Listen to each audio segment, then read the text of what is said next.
അരുണും മീരയും വിവാഹിതരായിട്ട് 8 വർഷം കഴിഞ്ഞിരിക്കുന്നു. വിവാഹത്തിൻ്റെ ആദ്യ വർഷങ്ങൾ സന്തോഷകരമായിരുന്നു എങ്കിലും പിന്നീട് പ്രശ്നങ്ങൾ തുടങ്ങി.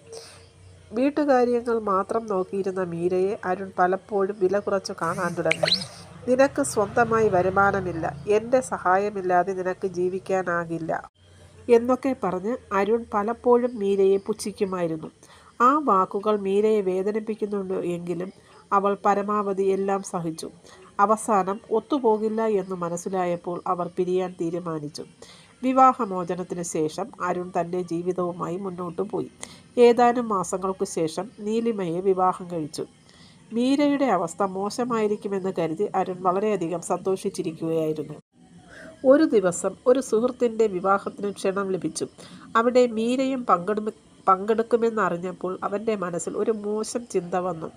നീലിമ, വിവാഹത്തിന് പോകാൻ നീയും കൂടെ വരണം. മീര നമ്മളെ കാണട്ടെ, അരുൺ പറഞ്ഞു.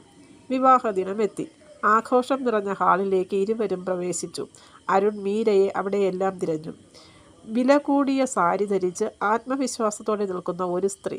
ചുറ്റും നിരവധി ആളുകൾ അവളോട് വളരെ ബഹുമാനത്തോടെ സംസാരിക്കുന്നു. അത് മീരയായിരുന്നു. അരുണിന് വിശ്വസിക്കാനേ ആയില്ല.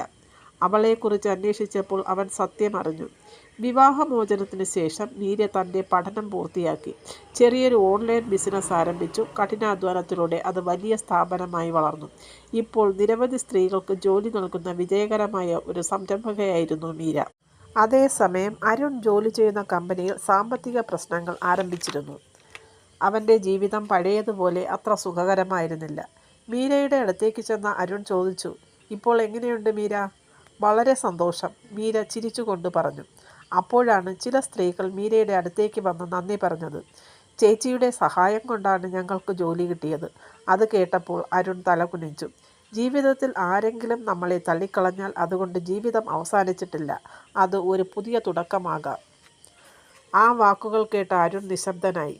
അപമാനം വിജയകരമായി മാറ്റിയ ഒരു സ്ത്രീയുടെ കഥയായിരുന്നു അത്.